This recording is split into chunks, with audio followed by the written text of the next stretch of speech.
ಇದು ಇಷ್ಟು ದೊಡ್ಡ ಪ್ರಮಾಣದಲ್ಲಿ ನಾವು ಕಾಂಟ್ರಿಬ್ಯೂಟ್ ಮಾಡ್ತಾ ಇದ್ರು ಕೂಡ ನಮಗೆ ಎಷ್ಟು ನಷ್ಟ ಆಗ್ತಾ ಇದೆ? ಯಾವುದಕ್ಕೆ? ಸಿದ್ದರಾಮಯ್ಯವರೇ ಬರಲ್ಲ ಮೀಟಿಂಗ್ಗಳಿಗೆ, ಮಾತಾಡ್ಲಿಕ್ಕೆ, ಕೇಳಲಿಕ್ಕೆ ಬರೋದಿಲ್ಲ. ಮತ್ತೆ ಸಂವಿಧಾನವನ್ನ ಯಾರು ಕೂಡ ಬದಲಾವಣೆ ಮಾಡಲಿಲ್ಲ.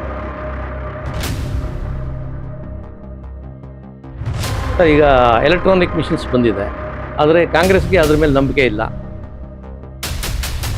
ಮತ್ತೆ ಈ ದೇಶದ ಎಕಾನಮಿ ಅವರು ಕೊಡುಗೆ ಕೊಟ್ಟಂತ ಬಹಳ ದೊಡ್ಡ ಕೊಡುಗೆ. ಕೆಲವರು ಈ ದೇಶ ಇಷ್ಟು ದೊಡ್ಡ ಪ್ರಗತಿ ಆಗ್ತಾ ಇಲ್ಲ.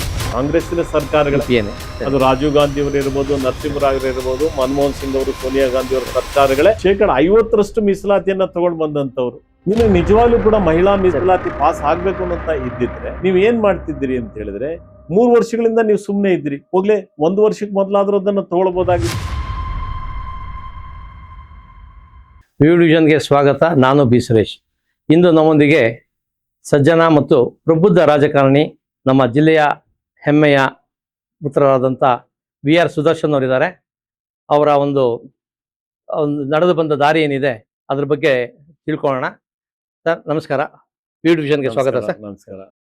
ಸರ್, ವೇಮ್ಗಲ್ ಅಂತ ಹೇಳಿದ್ರೆ ಅಲ್ಲಿ ಪ್ರತಿಯೊಬ್ಬರಿಗೂ ಈಗ ಅಲ್ಲಿ ಹೋಗ್ಬೇಕಾದ್ರೆ ತಮ್ಮ ತಂದೆಯವರ ಹೆಸರಿರ್ತಕ್ಕಂಥ ರಾಮಯ್ಯ ಸರ್ಕಲ್ ದಾಟ್ಕೊಂಡು ಹೋಗ್ಬೇಕು. ಸೊ ಹಳಬರಿಗೆಲ್ಲನೂ ರಾಮಯ್ಯನವರು ಜ್ಞಾಪಕ ಬರ್ತಾರೆ. ಒಳ್ಳೆ ಕೆಲಸ ಮಾಡಿದ್ರು ಅನ್ನೋದು ಒಂದು ಹೆಸರಿದೆ. ಆ ಒಂದು ಮನೆತನದಿಂದ ನೀವು ಬಂದಂಥವ್ರು. ಅದೇ ರೀತಿ ನಿಮ್ಮ ತಂದೆ ಹೆಸರನ್ನು ನೀವು ಉಳಿಸ್ಕೊಂಡು ಹೋಗ್ತಿದ್ದೀರಾ ಅಂತ ಅನ್ಸುತ್ತೆ. ಈ ರಾಜಕಾರಣಕ್ಕೆ ನೀವು ಯಾವ ರೀತಿ ಇಂಟ್ರದೆ ಸರ್? ನಾನು ಕಾಲೇಜಲ್ಲಿ ಓದ್ತಿರ್ಬೇಕಾದ್ರೆ 1976 ಸಂದರ್ಭ ಅದು. ಆಗ ದೇಶದ ತುರ್ತು ಪರಿಸ್ಥಿತಿ ಸಂದರ್ಭದಲ್ಲಿ ನಾವೆಲ್ಲ ವಿದ್ಯಾರ್ಥಿಗಳಾಗಿದ್ವಿ. ಸೊ ಆಗ ನಾನು ಲಾ ಕಾಲೇಜ್ ಓದ್ತಾ ಇದ್ದೆ. ನಾನು basically drop out student of law college. ಪೂರ್ಣ ಮಾಡ್ಲಿಕ್ಕೆ ಆಗ್ಲಿಲ್ಲ ಬೇರೆ ಬೇರೆ ಕಾರಣಗಳ ಹಿನ್ನೆಲೆಯಲ್ಲಿ BMS ಕಾಲೇಜಲ್ಲಿ. ಮತ್ತು ಅದಕ್ಕೆ ಮುಂಚೆ ಡಿಗ್ರಿ ಕಾಲೇಜ್ ಓದ್ತಾ ಇದ್ದಿದ್ದು ನ್ಯಾಷನಲ್ ಕಾಲೇಜಲ್ಲಿ ಬಸವನಗುಡಿ ಓದಿದ್ದೆ. ಮತ್ತೆ ಕೋಲಾರದಲ್ಲೂ ಕೂಡ ಒಂದ್ ಸ್ವಲ್ಪ ದಿವಸ ಓದಿದ್ದೇನೆ. ಇಲ್ಲಿನ ಗವರ್ಮೆಂಟ್ ಕಾಲೇಜಲ್ಲೂ ಕೂಡ ಇಲ್ಲಿ ಓದಿದ್ದೇನೆ. ನಮ್ಮೂರಿನ ಪ್ರೈಮರಿ ಸ್ಕೂಲ್, ಮಿಡ್ಲ್ ಸ್ಕೂಲ್ ಅಲ್ಲಿ ಕೂಡ ನಾನು ವೇಮ್ಗಲ್ ಅಲ್ಲಿ ಓದ್ಕೊಂಡು ಬಂದಿದ್ದೇನೆ. ಗವರ್ಮೆಂಟ್ ಸ್ಕೂಲ್ಗಳಲ್ಲಿ ಓದಿದ್ದೇನೆ. ಸೊ ನನ್ನ ಸ್ನೇಹಿತ ಒಬ್ಬ ಪುರುಷೋತ್ತಮ್ ಅಂತ ಇದ್ದ. ಅವನಿಗೆ ಜರ್ನಲಿಸಂ ಬಗ್ಗೆ ಬಹಳ ಆಸಕ್ತಿ ಇತ್ತು ಅವಾಗ್ಲೇನೆ, ಕಾಲೇಜ್ ಓದುವಾಗ್ಲೇ. ಸೊ ಪತ್ರಿಕೆನಲ್ಲಿ ಹೀಗೆ ನೋಡುವಂತ ಸಂದರ್ಭಗಳಲ್ಲಿ ಹಾಗೇನೆ ಬೇಸಿಕ್ ಆಗಿ ಲಾ ಸ್ಟೂಡೆಂಟ್ಸ್ ಎಲ್ಲ ಇದ್ದಿದ್ರಿಂದ ಒಂದು ಸಂವಿಧಾನ ಮತ್ತೊಂದು ಇದೆಲ್ಲದ್ರ ಬಗ್ಗೆ ಚರ್ಚೆ ಮಾಡುವಂತ ಸಂದರ್ಭದಲ್ಲಿ ಪರ ಮತ್ತು ವಿರೋಧದ ಅಭಿಪ್ರಾಯಗಳು ಕೂಡ ವಿದ್ಯಾರ್ಥಿಗಳಿಂದಾನೇ ಬರ್ಲಿಕ್ಕೆ ಅದು ಬರ್ತಿತ್ತು. ವಿದ್ಯಾರ್ಥಿ ಸಂಘಟನೆಗಳು ಮತ್ತೊಂದೆಲ್ಲನೂ. ಹಾಗಾಗಿ ಆಮೇಲೆ ರಾಮ್ ಮನೋಹರ್ ಲೋಹಿಯಾ ವಿಷಯಗಳನ್ನ ಮತ್ತು ಶಾಂತಿವೇರಿ ಗೋಪಾಲ್ ಗೌಡ, ಸಮಾಜವಾದದ ಈ ಕಾಗೋಡು ಚಳುವಳಿ, ಇದೆಲ್ಲದ್ರ ಬಗ್ಗೆನೂ ಕೂಡ ನಮಗೆ ಅಲ್ಲಿ ವೆಂಕಟರಾಮ್ ಅಂತ ಹೇಳಿ ವಿಧಾನ ಪರಿಷತ್ತಿನ ಸದಸ್ಯರೊಬ್ಬರು ಇದ್ರು. ಅವರಿಗೆ ಈ ಸಮಾಜವಾದಿ ಬೇಸಿಕಲಿ ಸೋಷಿಯಲಿಸ್ಟ್ ಅವರು. ಅವರು ನಮಗೆಲ್ಲ ಈ ವಿಷಯಗಳನ್ನೆಲ್ಲ ಹೇಳ್ತಾ ಸೊ ನಾವು ಅದ್ರ ನ್ಯಾಚುರಲಿ ಅದ್ರ ಬಗ್ಗೆ ಆಸಕ್ತಿಯನ್ನು ನಾವು ತಗೊಳ್ತಿದ್ವಿ. ಸೊ ಅವಾಗ ಎಲ್ಲೇ ಸಾರ್ವಜನಿಕ ಸಭೆಗಳು ಬೆಂಗಳೂರಿನಲ್ಲಿ ಆಗ್ತಾ ಇದ್ರೆ ಆ ಎಲ್ಲ ಸಾರ್ವಜನಿಕ ಸಭೆಗಳಲ್ಲಿ ಹೋಗೋದು, ಅಟೆಂಡ್ ಮಾಡೋದು, ಇದನ್ನೆಲ್ಲ ಮಾಡ್ಕೊಂಡು ಹೋಗ್ತಾ ಇದ್ವಿ. ಮತ್ತೆ ಒಂದು ದಿವಸ ಈ ಕಾರಣಕ್ಕೋಸ್ಕರನೇ ನಾವೆಲ್ಲ ಅರೆಸ್ಟ್ ಕೂಡ ಆಗಿದ್ವಿ. ಅನೇಕ ಜನ ವಿದ್ಯಾರ್ಥಿಗಳು. JP ಮೂವ್ಮೆಂಟ್ ಇಂದ ನೀವು ರಾಜಕಾರಣಕ್ಕೆ ಚಳವಳಿ ಕೂಡ ಪ್ರಾರಂಭ ಆಯಿತು. ಸರಿ. ಸೊ ಜಯಪ್ರಕಾಶ್ ನಾರಾಯಣರ ಆಂದೋಲನ ಒಂದು ಸ್ವಚ್ಛತೆ ಆಗಬೇಕು, ದೇಶದ ಆಡಳಿತ ಸರಿ ಹೋಗಬೇಕು, ಮತ್ತೆ ಭ್ರಷ್ಟಾಚಾರ ಹೋಗಬೇಕು, ಜಾತಿ ವ್ಯವಸ್ಥೆ ಹೋಗಬೇಕು, ಹೀಗೆ ಜನರ ಬದುಕು ಸುಧಾರಣೆ ಆಗಬೇಕು ಅನ್ನೋ ಕಾರಣಕ್ಕಾಗಿ ಅವರು ವಿದ್ಯಾರ್ಥಿಗಳನ್ನೇ ಅವರು ಬಿಹಾರದಲ್ಲಿ ಮೊದಲು ಪ್ರಾರಂಭ ಆದಂಥದ್ದು ಮತ್ತು ಗುಜರಾತ್ ಅಲ್ಲಿ ಪ್ರಾರಂಭ ಆಯಿತು. ಅದಾದ್ಮೇಲೆ ನಮಗೆ ರಾಜ್ಯದಲ್ಲಿ ಕೂಡ ಛಾತ್ರ ಯುವ ಸಂಘರ್ಷ ವಾಹಿನಿ ಅಂತೇಳಿ ಒಂದು ನಾನ್ ಪೊಲಿಟಿಕಲ್ ಆರ್ಗನೈಸೇಷನ್, ಛಾತ್ರದ ವಿದ್ಯಾರ್ಥಿಗಳು ಅಂತ. ಸೊ ಅದರಲ್ಲಿ ನಾನು, ಉಗ್ರಪ್ಪ, ಊರ್ಮಿಳಾ ಮರಾಠೆ ಇವರೆಲ್ಲನೂ ಕೂಡ ಆ ಸಂಘಟನೆಯಲ್ಲಿ ಆಗ್ಲೇನೆ ನಾವು ಇಡೀ ರಾಜ್ಯವನ್ನ ಪ್ರವಾಸ ಮಾಡುವಂತದ್ದು ಮತ್ತೆ ಬೇರೆ ಬೇರೆ ಭಾಗದಲ್ಲೆಲ್ಲ ಕೂಡ ಹೋದ್ವಿ. ಮತ್ತೆ ನಾನು 78ಕ್ಕೆ ಊರಿಗೆ ಬರುವಂತ ಸಂದರ್ಭ ಅನಿವಾರ್ಯ ಆಯ್ತು ಮತ್ತು ಅಗತ್ಯ ಕೂಡ ಆಯ್ತು. ದುರಾದೃಷ್ಟ ನನ್ನ ತಂದೆಯನ್ನ ಕಳ್ಕೋಬೇಕಾಯ್ತು. ಅವ್ರು ತೀರ್ಕೊಂಡ್ರು. ಅವ್ರಿಗೇನು ಬಹಳ ವಯಸ್ಸೇನಾಗಿರ್ಲಿಲ್ಲ, 63 ವರ್ಷ ಅವಾಗ ಅವ್ರು ತೀರ್ಕೊಂಡಾಗ. ಅವ್ರೇನು ವಿಧಾನಸಭಾ ಸದಸ್ಯರು ಅಲ್ಲ, ಲೋಕಸಭಾ ಸದಸ್ಯರು ಆಗಿರ್ಲಿಲ್ಲ. ಆದರೆ ಸಮಾಜದ ಬಗ್ಗೆ, ಅಭಿವೃದ್ಧಿ ಬಗ್ಗೆ ಬಹಳ ದೊಡ್ಡ ಪ್ರಯತ್ನಗಳನ್ನ ಮಾಡಿದಂತ. ಬಹಳ ದೊಡ್ಡ ಗೌರವವನ್ನ ಸಮಾಜದಲ್ಲಿ ಸಂಪಾದನೆಯನ್ನು ಮಾಡಿದಂಥವ್ರು. ಮತ್ತು ಅಧಿಕಾರಿ ವರ್ಗದಲ್ಲಿ ಮತ್ತು ಶಾಸಕರುಗಳು, ಜನಪ್ರತಿನಿಧಿಗಳು ಅವರನ್ನ ತುಂಬಾ ಗೌರವಿಸ್ತಾ ಇದ್ರು. ಖಂಡಿತ ಸರ್. ಅವ್ರೇನೇ ಯಾರಿಗಾದ್ರೂ ಏನೇ ಒಂದು ಶಿಫಾರಸ್ ಮಾಡಿದ್ರೇನೋ ಇಂಥ ಕೆಲಸ ಆಗ್ಬೇಕು ಅಂತ ಹೇಳಿದ್ರೆ ಆ ಎಲ್ಲ ಕೆಲಸ ಕಾರ್ಯಗಳನ್ನ ಅಧಿಕಾರಿಗಳು ಆ ಕಾಲದಲ್ಲೇ ಮಾಡುವಂಥವ್ರು. ಸರಿ ಸರ್. ಹಾಗಾಗಿ ಎರಡೂ ಜಿಲ್ಲೆ ಜನರು ನಮ್ಮ ತಂದೆ ಬಳಿ ಬರ್ತಿದ್ರು ಅಂತ ಹೇಳಿ ನಮ್ಗೆ ಹೇಳ್ತಿದ್ರು ಎಲ್ಲರೂ. ಏನಾದ್ರು ಸರಿ, DC ಅವರಲ್ಲಿ ಏನಾದ್ರು ಕೆಲಸ ಆಗ್ಬೇಕಾದ್ರೆ ಓಕೆ. ನಮ್ಮ ತಂದೆಯವ್ರನ್ನ ಕರ್ಕೊಂಡು ಹೋಗಿ ಹೇಳಿದ್ರೆ ಅಲ್ಲಿ DC ಅವ್ರು ಮಾಡ್ಕೊಡ್ತಾರೆ ಅಂತಕ್ಕಂಥ ಒಂದು ಅಭಿಪ್ರಾಯ ಕೂಡ ಇತ್ತು. ಆಗಿನ ಪರಿಸ್ಥಿತಿ ಆಗಿತ್ತು. ಅವ್ರೇನ್ ಸಕ್ರಿಯ ಈಗ- ರಾಜಕಾರಣದಲ್ಲಿ ಇದ್ದವ್ರ ಇದಾರಲ್ಲ, ಸರಿ ಹೇಳಿದ್ದಾರೆ. ನಮ್ಮ ಊರಿನ ಅನೇಕ ಅಭಿವೃದ್ಧಿ ವಿಷಯಗಳಿಗೆ ಅವ್ರ ಕೊಡುಗೆ ಬಹಳ ದೊಡ್ಡದು. ಸರಿ ಆ ಕಾಲದಲ್ಲೇನೆ ಒಂದು ಮಾಡೆಲ್ ವಿಲೇಜ್ ಅನ್ನು ಹೇಗಿರಬೇಕು, ಓಹೋ, ಸರಿ. ಜನರ ಮೂಲಭೂತವಾದಂತ ಅವಶ್ಯಕತೆಗಳು ಏನಿರಬೇಕು, ಸರಿ ಒಂದು ಆಸ್ಪತ್ರೆ, ಸ್ಕೂಲು, ಇದೆಲ್ಲವನ್ನು ಕೂಡ ಆ ಕಾಲದಲ್ಲಿ ವೆಟರ್ನರಿ ಹಾಸ್ಪಿಟಲ್ ಇರ್ಬೋದು. ಸರಿ ಬೇಸಿಕಲಿ ಕುಡಿಯೋ ನೀರು ಸರಿ. 1955 ಪೈಪ್ ವಾಟರ್ ಸಿಸ್ಟಮ್ ಅನ್ನು ಅವ್ರು ಓ. ಇಂಟ್ರೊಡ್ಯೂಸ್ ಮಾಡಿದ್ರು. ಸರಿ ಸರ್. ಪೈಪ್ ವಾಟರ್ ಸಿಸ್ಟಮ್ ಸರಿ. ಅನ್ನು, ಡ್ರಿಂಕಿಂಗ್ ವಾಟರ್ ಇಂಟ್ರೊಡ್ಯೂಸ್ ಮಾಡಿದ್ದಾರೆ. ಆಮೇಲೆ ಇವತ್ತೇನು ಬಡವರಿಗೆ ಮನೆಗಳನ್ನ ಕಟ್ಕೊಡ್ಬೇಕು ಅನ್ನೋಂಥ ಆಲೋಚನೆಗಳಿದ್ದಾವಲ್ಲ, 1945 ಹಾ ಹಾ ಅವತ್ತಿನ ನಮ್ಮ ಮೈಸೂರು ಸಂಸ್ಥಾನ ನಾವೆಲ್ಲ ಕೂಡ ಹೆಮ್ಮೆ ಪಟ್ಕೊಳ್ಳುವಂತ ಎಲ್ಲ ಕಾಲಕ್ಕೂ ಕೂಡ ಇತಿಹಾಸದ ಪುಟಗಳಲ್ಲಿ ಸರಿ. ಒಂದು ಅತ್ಯುತ್ತಮವಾದಂತ ಒಂದು ಕೆಲಸವನ್ನು ಮಾಡಿದಂತ ಕೃಷ್ಣರಾಜ ಒಡೆಯರ್ ಅವರು ಕೂಡ ಆ ಕಾಲಕ್ಕೇನೆ ಬಂದಿದ್ರು ನಮ್ಮೂರಿಗೆ. ಓ ಸರಿ ಸರಿ ಅಂದ್ರೆ ಬಡವರಿಗೆ ಮನೆಗಳಲ್ಲಿ ಸರಿ. ಅಡಿಪಾಯ ಹಾಕ್ಲಿಕ್ಕೆ. ಸರಿ ಸರ್. ಸರಿ. ಸೊ ನಿಮ್ ತಂದೆಯವರ ಇನಿಷಿಯೇಟ್ ತಗೊಂಡು ಮಾಡ್ತಿದ್ದೀವಿ. ಅದರಲ್ಲೂ ವಿಶೇಷವಾಗಿ ಶೋಷಿತ ಸಮುದಾಯಗಳಿಗೆ ಓಕೆ ಸರ್. ಅವರಿಗೆ ಮನೆ ಕೊಡಬೇಕು ಮತ್ತೊಂದು ಅಂತ ಹೇಳಿ ಆ ಪ್ರಯತ್ನವನ್ನ ಮಾಡಿದಂಥವ್ರು. ಆಮೇಲೆ ಇಡೀ ಹೈಸ್ಕೂಲ್ ಅವಾಗ ಕೋಲಾರ ಬಿಟ್ರೆ ವೇಮಗಲ್ಲಲ್ಲೇ ಪ್ರಾರಂಭ ಓ ಆಗಿದೆ. ಹಾಗಾಗಿ 3 ಹೋಬಳಿಗಳು, ಸುಗುಟೂರು, ವೇಮಗಲ್ಲು, ನರಸಾಪುರದ ಹೋಬಳಿಗಳ ವಿದ್ಯಾರ್ಥಿಗಳು ಸೊ ಹೈಸ್ಕೂಲ್ ಓದ್ಲಿಕ್ಕೆ ವೇಮಗಲ್ಗೆ ಬರ್ಬೇಕು. ನಿಮ್ ತಂದೆ ಪರಂಪರೆನ ನೀವು ಮುಂದುವರ್ಸ್ಕೊಂಡು ಹೋಗ್ತಾರೆ. ಯಾಕಂದ್ರೆ ಇತ್ತೀಚೆಗೆ KSRTC ಬಸ್ಸಸ್ ಎಲ್ಲ ವೇಮಗಲ್ಲು, ನರಸಾಪುರ ಮುಖಾಂತರ ಬೆಂಗಳೂರಿಗೆ ಹೋಗುವಂಥದ್ದಾಗ್ಲಿ ಅಥವಾ ಸಬ್ ರಿಜಿಸ್ಟರ್ ಆಫೀಸ್ದ ಒಂದು ಶಾಖೆನ ಅಲ್ಲಿಗೆ ತರುವಂಥದ್ದಾಗ್ಲಿ ಈ ಇಲ್ಲ, ಕೆಲಸಗಳನ್ನೆಲ್ಲ ನೀವು ಅಧಿಕಾರದಲ್ಲಿ ಇದ್ದೇ ಇದ್ರೂ ಅಲ್ಲಿ ಮಾಡಿ ತೋರಿಸಿದ್ದೀರಾ. ಆಮೇಲೆ ನಾನೇನಾಯ್ತು, ರಾಮಕೃಷ್ಣ ಹೆಗ್ಡೆ ಅವರು ಇವರೆಲ್ಲ ಸಂಪರ್ಕ ಸರಿ, ನಮಗೆ ಸರಿ. ಬಂದ ಮೇಲೆ, MP ಪ್ರಕಾಶ್ ಅವರು ಇವರೆಲ್ಲ ಕೂಡ ನಮ್ಮ ಸಂಪರ್ಕಕ್ಕೆ ಬಂದ ಮೇಲೆ ಜಿಲ್ಲೆನಲ್ಲೂ ಕೂಡ ಬೈರೇಗೌಡರ ಜೊತೆಗೂ ನಾವು ಕೆಲಸ ಹಾ. ಮಾಡ್ತಾ ಇದ್ವಿ. ಅವ್ರ ಪರವಾಗಿಯೂ ಕೂಡ ಕೆಲಸ ಮಾಡಿದ್ದೀವಿ. ಸರಿ. ಒಂದೆರಡು ಸಂದರ್ಭದಲ್ಲಿ ರಾಜಕೀಯವಾಗಿ ಅನಿವಾರ್ಯವಾಗಿ ಅವರು ಬೇರೆ ಸರಿ, ಸರಿ. ಪಕ್ಷದಲ್ಲಿ ಇದ್ದಿದ್ರಿಂದ, ನಾನು ಬೇರೆ ಪಕ್ಷದಲ್ಲಿ ಇದ್ದಿದ್ರಿಂದ, ಸೊ ರಾಜಕೀಯವಾಗಿ ಕೂಡ ಬೇರೆ ಬೇರೆ ಸರಿ, ರೀತಿಯಾಗಿ ನಾವು ಕೆಲಸ ಕಾರ್ಯಗಳನ್ನ ಸರ್ ಮಾಡ್ತೀವಿ. ಮೊದಲು MLC ಆಗಿದ್ದು ನೀವು ಯಾವ ಪಕ್ಷದಿಂದ ಸರ್? ಮೊದಲು ಜನತಾ ಪರಿವಾರದಿಂದ. ಜನತಾ ಪರಿವಾರದಿಂದ ಆಗಿದ್ರಿ. ಜನತಾ ಪರಿವಾರ ಆಗ ನಿಮಗೆ ರಾಮಕೃಷ್ಣ ಹೆಗಡೆ ಅವರ ರಾಮಕೃಷ್ಣ ಹೆಗಡೆ ಅವರು, support MP ಇತ್ತು. ಪ್ರಕಾಶ್ ಅವರು, ರಘುಪತಿ ಅವರು, ರಮೇಶ್ ಕುಮಾರ್ ಅವರು, ಕೃಷ್ಣಾರೆಡ್ಡಿ ಅವರು, ಸರಿ ಇವರೆಲ್ಲ ತುಂಬಾನೇ ಸಹಕಾರ ಮಾಡಿದ್ರು. ಸರಿ ಸರ್. ಸೊ ನನಗೆ ವಿಧಾನ ಪರಿಷತ್ತಿನ ಎರಡನೇ ಸತಿ ಆಗಿದ್ದು ಸರ್? ಎರಡನೇ ಸರಿ ಆಗುವಾಗ ನಾನು ಬಂಡಾಯದ ಅಭ್ಯರ್ಥಿ ಸರಿ. ಬಂಗಾರಪ್ಪ support ಮಾಡಿ. ಇಂಡಿಪೆಂಡೆಂಟ್ ಆಗಿ ನಾನು ನಿಂತ್ಕೊಳ್ಳುವಂತ ಸರಿ, ಒಂದು ಸಂದರ್ಭ, ಸನ್ನಿವೇಶ ರಾಜಕೀಯ ಆಯ್ತು.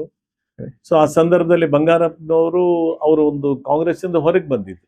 ಹಾ ಸರ್. ಅವರಲ್ಲಿ 10 ಜನ ಶಾಸಕರಿದ್ರು ಸರಿ ಮತ್ತು ಒಂದು 5 ಜನ ಜನತಾ ದಳದ ಶಾಸಕರು. ಇವರೆಲ್ಲ ಕೂಡ ಚಂದ್ರೇಗೌಡರು, ಬೈರೇಗೌಡರು, ಏಕಾಂತಯ್ಯ ಅವರು, ಸರಿ ಇವರೆಲ್ಲರೂ ಕೂಡ ನನಗೆ ವೈಕೆರಾಮಯ್ಯ ಅವರು, Support. ಇವರೆಲ್ಲರೂ ಸಹಾಯ ಮಾಡಿದ್ರು. ವಾಟಲ್ ನಾಗರಾಜ್ ಅವರು, ಓ ಆಮೇಲೆ ಕಮರುಲ್ ಇಸ್ಲಾಂ ಅವರು, ಹಾ ಗುಲ್ಬರ್ಗ. ಇಂಡಿಪೆಂಡೆಂಟ್ ಸರಿ, ಆಗಿ ಇವರೆಲ್ಲ ಕೂಡ ಬಹಳ ಜನ ನನ್ನ ಕಾರ್ಯವೈಖರಿಯನ್ನ ನೋಡ್ಬಿಟ್ರು. ಸರಿ ಸರಿ ಸೊ ಅವರು ಒಂದು 10 ಜನ ನನಗೆ ಸಹಾಯ ಮಾಡಿದ್ರು. ಸೊ ಇಂಡಿಪೆಂಡೆಂಟ್ ಆಗಿ ನಾನು ಗೆದ್ದದ್ದು. ಗೆದ್ಮೇಲೆ ಕಾಂಗ್ರೆಸ್ ಗೆದ್ದ ಮೇಲೆ ನಾನು ಅವಾಗ ಬಂಗಾರಪ್ಪನವ್ರ ಜೊತೆಗೆ ಸರಿ ಸರ್. ನಾನು ಕಾಂಗ್ರೆಸ್ ಅನ್ನ ಸೇರ್ಕೊಂಡಿದ್ದು. ಸೊ ಕಾಂಗ್ರೆಸ್ ಅನ್ನ ಸೇರ್ಕೊಂಡಾದ್ಮೇಲೆ ಅಲ್ಲಿ ಪ್ರಧಾನ ಕಾರ್ಯದರ್ಶಿಯಾಗಿ, ವೈಸ್ ಪ್ರೆಸಿಡೆಂಟ್ ಆಗಿ ಕೆಲಸವನ್ನು ಮಾಡಿದ್ದು.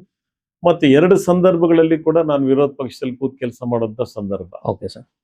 ಒಂದು ಕಾಂಗ್ರೆಸ್ಸಿನ ಪರವಾಗಿನೇ ಕಾಂಗ್ರೆಸ್ ಲೆಜಿಸ್ಲೇಟರ್ ಆಗಿ ಓಕೆ 94ರಿಂದ 99ರವರೆಗೆ, ಮತ್ತೆ 2006ರಿಂದ 12ರವರೆಗೂ ಕೂಡ ಕೆಲಸ ಮಾಡೋದು. ಮೂರನೇ ಸತಿ MLC ಆಗಿದ್ರು ಸರ್? ಅವಾಗ ನಾನು SM ಕೃಷ್ಣರವರು ಅವರೆಲ್ಲ ಓ, ಕೂಡ ಸರಿ. ಆಸಕ್ತಿ ತಗೊಂಡ್ರು. ಮಲ್ಲಿಕಾರ್ಜುನ್ ಖರ್ಗೆ ಅವರು, ಸರಿ ಸರ್. ಧರ್ಮ್ ಸಿಂಗ್ ಅವರು, ಇವರೆಲ್ಲ ಕೂಡ. ಸರಿ, ಸರಿ. ಮತ್ತೆ ನಾನು ಪಕ್ಷದಲ್ಲಿ ಮತ್ತು ವಿಧಾನ ಪರಿಷತ್ನಲ್ಲಿ ಇದೆಲ್ಲ ಈಗ ಸಕ್ರಿಯವಾಗಿ ನೀವು ಆ 3 ಟರ್ಮಲ್ಲೂ ಜನ ನಿಮ್ಮನ್ನ ಅಬ್ಸರ್ವ್ ಮಾಡ್ದಂಗೆ ವೆರಿ ಕ್ಲೀನ್ ರಾಜಕಾರಣಿ ನೀವು. ಪ್ರಬುದ್ಧರು ಕೂಡ. ಇಷ್ಟಾಗಿದ್ದು ಮತ್ತೆ ನಿಮಗೆ ಅಲ್ಲಿ ಹೆಚ್ಚಿನ ಅವಕಾಶಗಳು ಕೂಡಿ ಬರಲಿಲ್ಲ. ಯಾವುದೋ ಒಂದು ಬೋರ್ಡ್ಗಾಗ್ಲಿ ಇದಕ್ಕಾಗ್ಲಿ ಚೇರ್ಮನ್ ಮಾಡೋದಾಗ್ಲಿ ಇಲ್ಲ. ಅಥವಾ ಒಂದು- ಒಂದೇನಾಯ್ತು, ನಾನು 2004ರಿಂದ 2006ವರೆಗೂ ಸಭಾಪತಿಯ ಕೆಲಸ ಮಾಡಿದೆ. ನಮ್ಮ ನಿಲುವೇನು ಅಂತ ಹೇಳಿದ್ರೆ, ಸಭಾಪತಿ ಅಂತ ಹೇಳಿದ್ರೆ ಅದೊಂದು ದೊಡ್ಡ ನಾನ್ ಪೊಲಿಟಿಕಲ್ ಇದು. ಅಲ್ಲ, ಹ್ಮ್. ಒಂದು ಸಂವಿಧಾನಬದ್ಧವಾದಂತ ಖಂಡಿತ ಒಂದು ಸರ್. ಸ್ಥಾನ ಅದು. ಸರಿ. ರಾಜ್ಯಪಾಲರ ನಂತರ ಹೌದು, ಸಭಾಪತಿಗಳು, ಆಮೇಲೆ ಸಭಾಧ್ಯಕ್ಷರು, ಆಮೇಲೆ ಮುಖ್ಯಮಂತ್ರಿಗಳು, ಪ್ರೋಟೋಕಾಲ್ ಅಲ್ಲಿ ಸರಿ. ಬರ್ತಕ್ಕಂಥ ನಿಯಮಗಳು ಅವೆಲ್ಲ. ಸರಿ ಸರ್. ಸರಿ ಒಬ್ಬ ಸಭಾಧ್ಯಕ್ಷರು ಸಭಾಪತಿಗಳು ಯಾವುದೇ ಕಾರಣಕ್ಕೆ ಬೋರ್ಡು ಕಾರ್ಪೊರೇಷನ್ ಚೇರ್ಮನ್ಗಳಾಗ್ತಕ್ಕಂಥದ್ದು ಅದೊಂದು ಒಳ್ಳೆ ಕನ್ವೆನ್ಷನ್ ಆಗೋದಿಲ್ಲ. ನೀವು ಹಾಗಂತೀರಾ?